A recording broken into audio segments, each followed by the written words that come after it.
दोस्तों नमस्कार। दोस्तों अभी अभी एक कुछ देर पहले एक न्यूज़ आई है कि अरविंद केजरीवाल की ज़मानत याचिका हाई कोर्ट में रिजेक्ट हो गई है। अरविंद केजरीवाल का, जैसे मैंने इससे पहले भी एक वीडियो में कहा था कि अरविंद केजरीवाल की ज़मानत की याचिका हर दूसरे दिन किसी न किसी कोर्ट में चलता ही रहता है। या तो सेशन कोर्ट में चलेगा, या तो हाई कोर्ट में चलेगा, या तो सुप्रीम कोर्ट में चलेगा, या तो सीबीआई के केस में चलेगा, या फिर ईडी के केस में चलेगा। तो हर दूसरे दिन किसी न किसी अदालत में चलते रहेगा। आज जो हाई कोर्ट ने फैसला दिया है वो अरविंद केजरीवाल ने जो हाई कोर्ट में अपील करा था कि सीबीआई की जो गिरफ्तारी है वो अवैध है, गैरकानूनी है।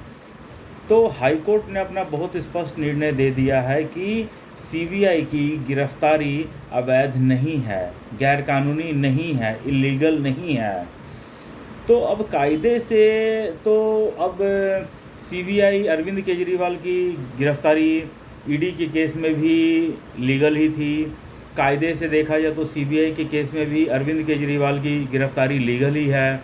तो अब केजरीवाल को कायदे से अगर उसका नियति ठीक है, अगर उसका नैतिकता का कोई लेवल है, तो कायदे से अरविंद केजरीवाल को आज शाम तक इस्तीफ़ा दे देना चाहिए, जिसकी की गुंजाइश बहुत कम है, क्योंकि नैतिकता और केजरीवाल का दूर दूर तक का कोई संबंध ही नहीं है।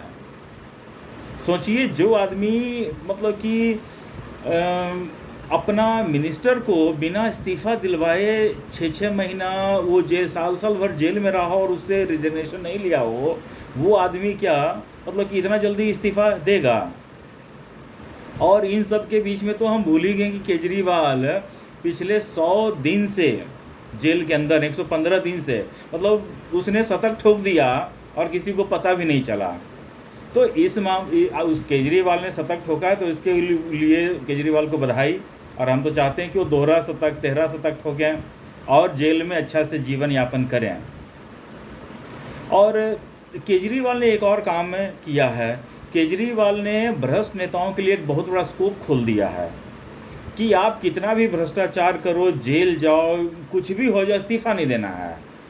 मुझे तो कांग्रेस वालों के ऊपर हंसी आती है कि कांग्रेस वाले जब ये केजरीवाल आंदोलन करता था तो कांग्रेस वालों के इस्तीफ़ा लेता था, मांगता था कि बताइए अगर 10-10 साल केस की जांच चलेगी तो आदमी क्या इस्तीफ़ा नहीं देगा?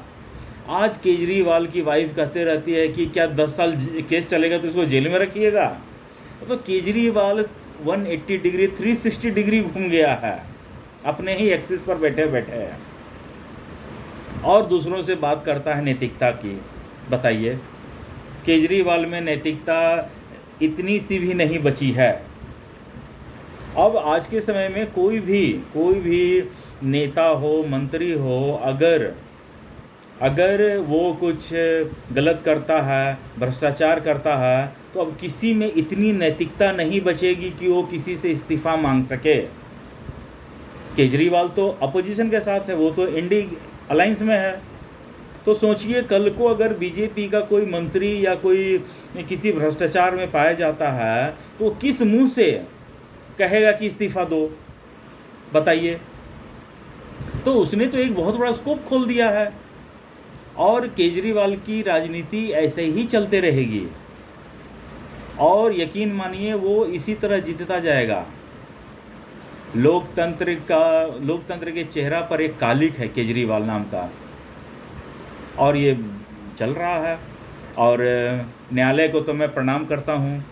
न्यायालय तो भैया का तो कहना ही क्या है। न्यायालय तो केजरीवाल को इतना छूट दे रखा है कि न्यायालय को मानो कि और कोई काम बचा ही नहीं है दुनिया में। कहते हैं कि न्यायालय में आज भी 2 करोड़ से ज़्यादा केसेस पेंडिंग हैं, लेकिन न्यायालय जो है हर दूसरे दिन एक केजरीवाल नामक रोग अपने देह में चिपका लेता है। मतलब कि वो होता है ना कीड़ा, उसको अपने देह पे चिपका लिया है कि तुम मुझे ही काट खाओ। कि न्यायालय को इससे कोई मतलब ही नहीं रह गया है कि दुनिया में और केसेस पेंडिंग हैं। न्यायालय को बस एक अभिषेक मनु सिंघवी का चिंता है कि किसी तरफ से एक मनु सिंघवी को हम ठीक ठाक जजमेंट दे दें, और वो केजरीवाल के चक्कर में खेल रहे हैं। केजरीवाल तो खेल ही रहा है, न्यायालय भी खेल रहा है, और न्यायालय के मिलॉर्ड्स को मतलब मैं क्या बताऊं, बोलूँगा तो मेरे ऊपर मानहानि का केस लग जाएगा। इसीलिए भैया मिलॉर्ड, आप तो बस आप ही हैं। आप खेलते रहिए, केजरीवाल खेलता रहेगा, वह आप भी खेलते रहिए। चलिए आज के लिए इतना ही, फिर किसी और टॉपिक पे करते हैं बात। तब तक के लिए आप लोग सब स्वस्थ रहिए, मस्त रहिए। राम राम।